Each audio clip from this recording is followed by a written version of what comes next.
Hi, this is Jamel Virgil, and I am your host for Queendom Conversations podcast. And I have Daarina Jefferson here today, and she is going to talk to you about her mental health journey. So let's start about telling everybody a little bit about yourself, Daarina. Okay, my name is Daarina Jefferson. I have bipolar disorder. It does not have me. I've been having bipolar disorder since Thanksgiving 2001. I spent the better part of the first 3 years of my diagnosis with going in and out of psychiatric wards before I was finally discharged on June 4th, 2004. I was living a stable life for the next 17 years before I had a what they call a relapse, and I had to go back into the psychiatric ward of March of 2021 during the pandemic because I didn't know how to handle it. And I've been psychiatric free for the past 3 years since April 15th on tax day 20 uh 2021. Okay, so let's talk about the very start of the journey. Hmm. What exactly happened? Like, was there something that triggered it? Was there some type of childhood traumas that kind of led to it? So, can you kind of talk about that? Sure.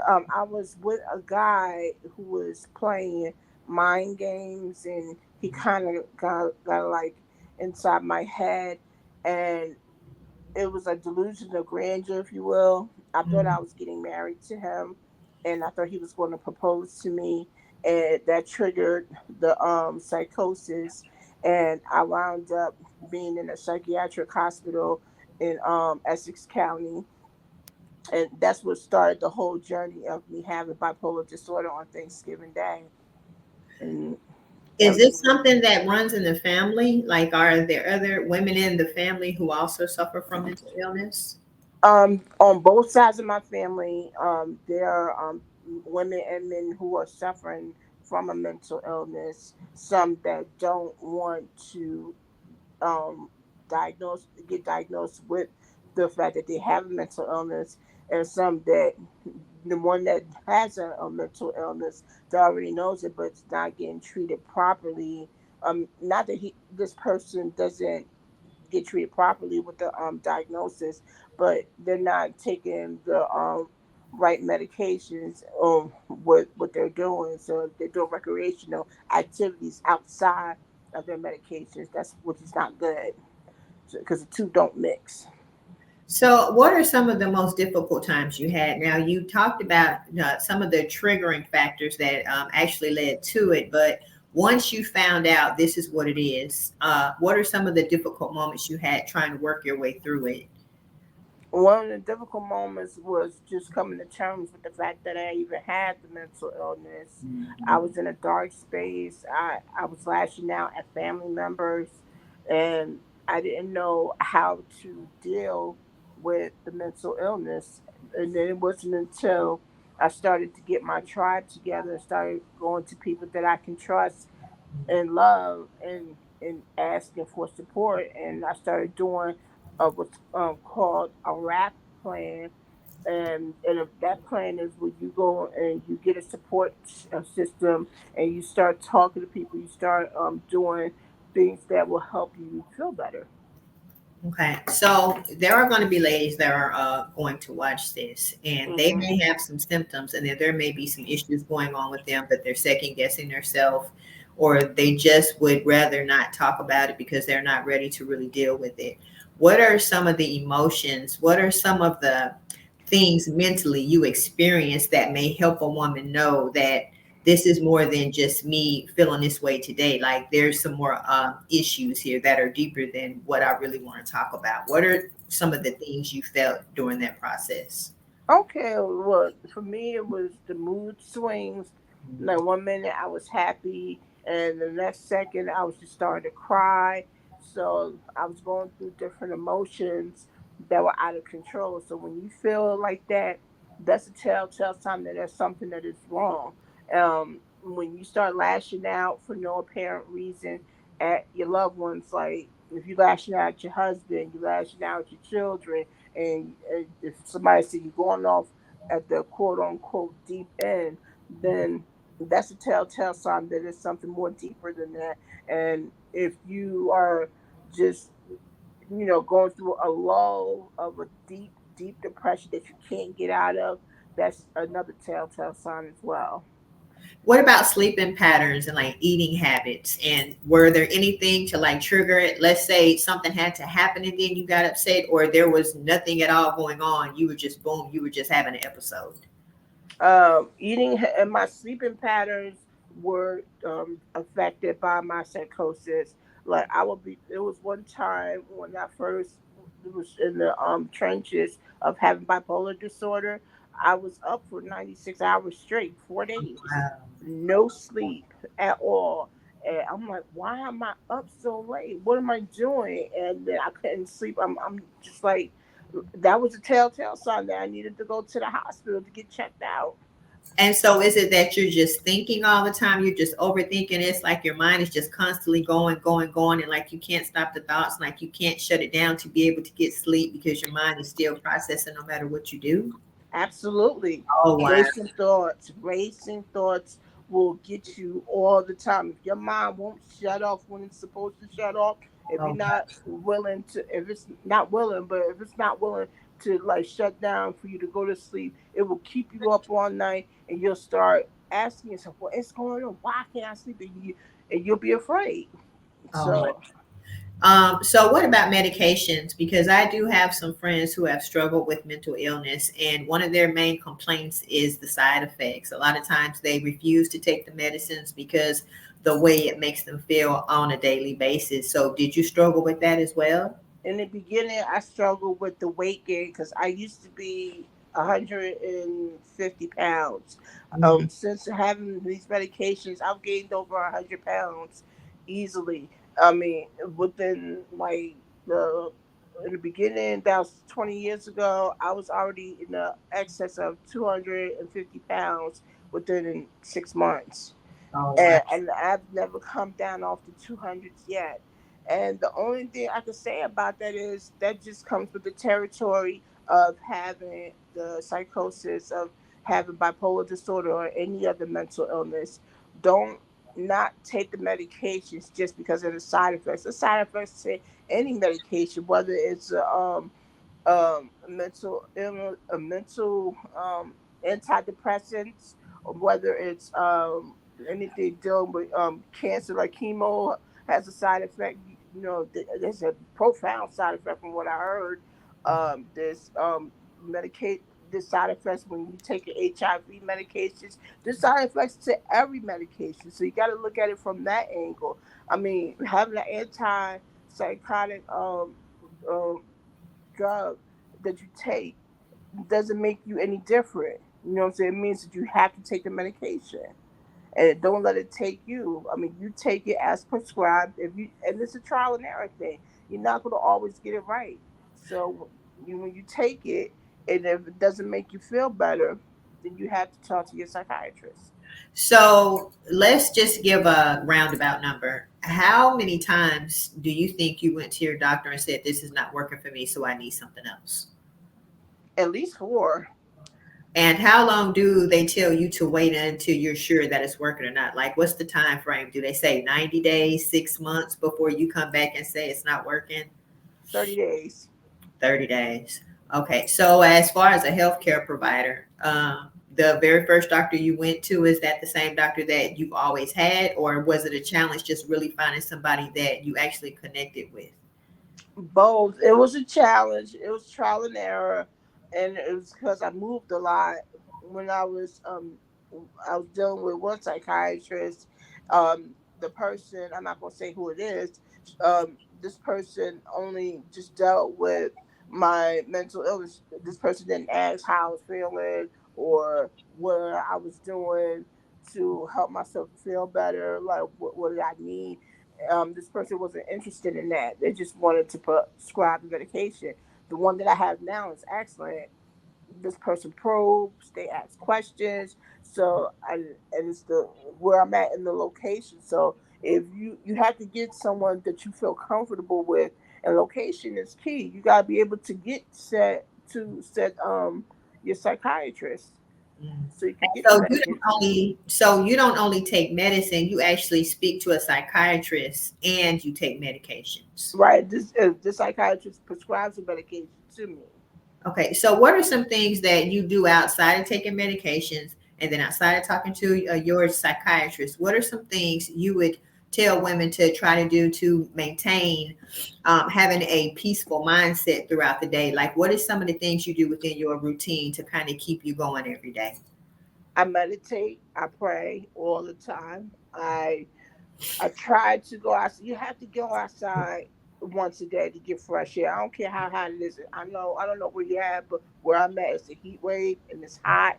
But don't be outside too long because with the medications, it will seep out of your pores if you're in the sun too long, and then the heat wave is too high, and then you'll start having an adverse effect, and then the medications won't work and it won't be in your system. So I say be out in the sun no more than like 30 minutes at a time, and go for a walk. Drink plenty of water, exercise, eat greens, and go from there.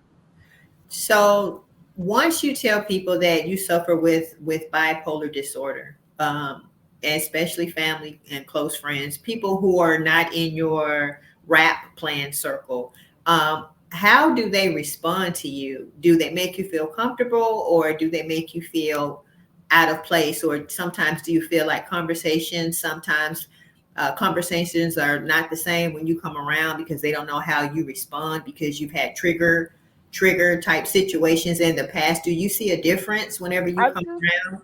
Yeah, I do see a difference, especially with family. I mean, I've been treated different since it's like coming out of the closet, if you will, when not to try to be funny or anything like that, but that's just how I feel. I feel like they don't understand what it is to be to have a bipolar disorder.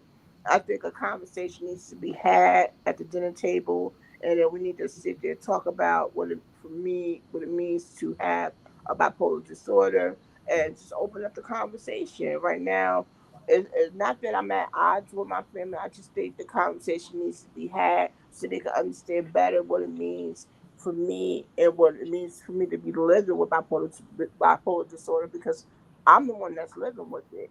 You know what I mean? I'm impacted more than anything, and not only me, but my immediate family, like my husband and children, are impacted by it because they're living with it with me. Okay, so this is the thing. There are going to be some women on here who are dealing with daughters who have mental issues, friends, siblings, parents. So this is a great opportunity, even though it's not your family members, but for women who are listening to this and they have kind of turned a blind eye, or they don't know the conversations to have with their loved ones, because suicide rates are very high, depression rates, they are very high, there's anxiety, there are a lot of things going on with these young women, and they feel like they don't have anybody to talk to. So for the women who are listening, who are responding to people within their family, people that they care about, the same way that you just expressed about your family, what is one thing you would say to them to kind of get them to open up and start having these conversations? What is your one thing you would say? The one thing I would say to them is, it's not the end of the world. Come out the shadows and let's just have a sit down and have a conversation about it. Look at me. I have bipolar disorder. I'm living proof that if I can go out there and get the help that I need, then so can you. And I would just take them by the hand and say, listen, baby girl, it's okay to not be okay. It's not okay, however, to not get the help that you so desperately need. So I encourage you and I implore you to please go get the help that you so desperately need.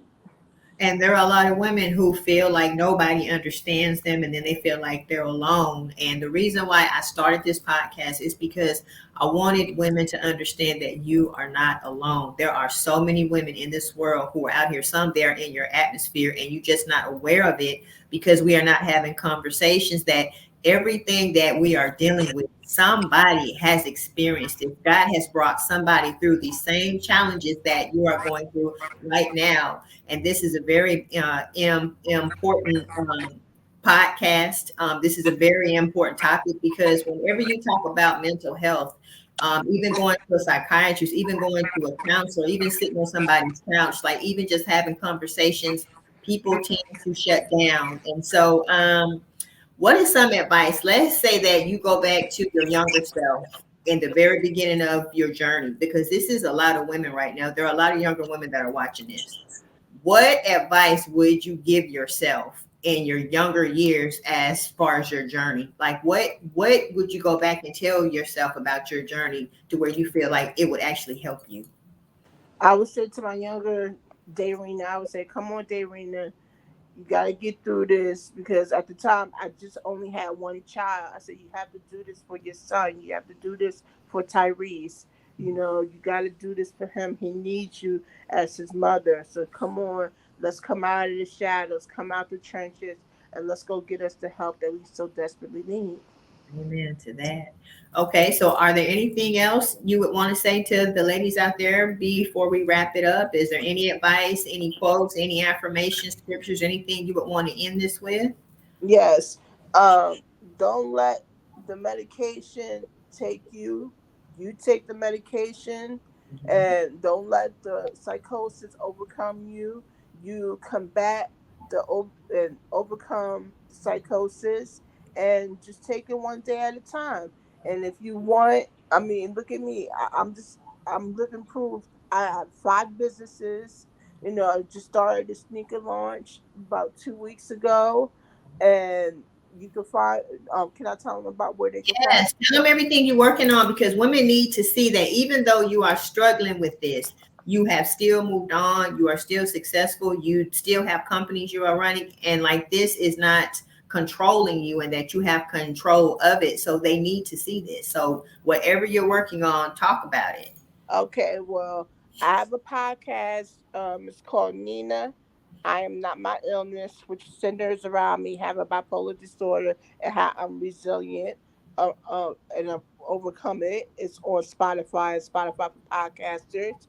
I have a sneaker launch, which is called Daarina, Daarinaj, which you can find on Alive, ALIVE shoes, all one word.com/. Daarina J -1, just like that.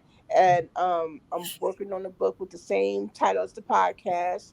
I'm looking to do speaking engagements. So if you want, book me, and then we could talk about the prices. I'll do a pro bono at first, and if you like what you hear, I'll come back and do it again. And I'm working on my medical billing business. I'm a 4-time brand ambassador for 4 brands. So if I can do it, anybody can do it. Don't let your diagnosis be your end all be all. That's very good. So this is what I have to say to kind of wrap this up.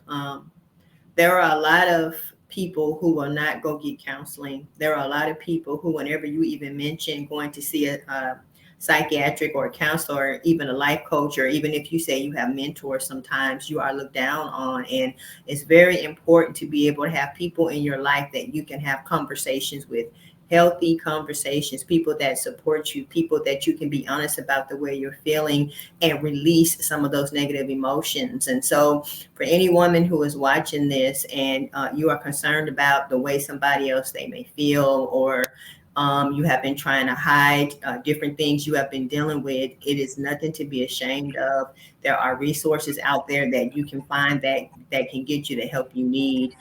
There are support groups.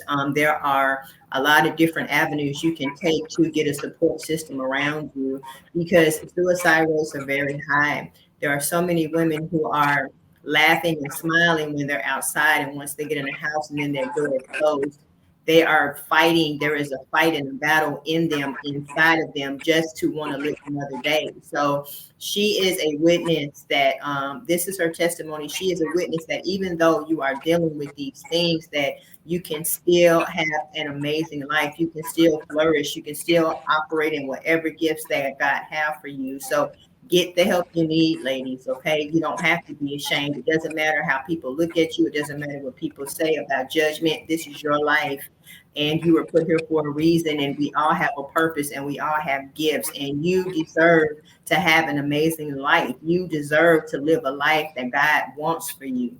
So the change starts with you when you stand up and say, I am not going to live like this any longer. And if you listen to the Daarina Jefferson's testimony, she says that her trigger was a bad relationship. It was a toxic situation. So going forward, if you're dealing with people who are triggering you to have these negative emotions and make you feel sad all the time and crying and depressed and confused, that is not a relationship that God would want for you. So sometimes you have to stand your ground and know what you deserve, ladies.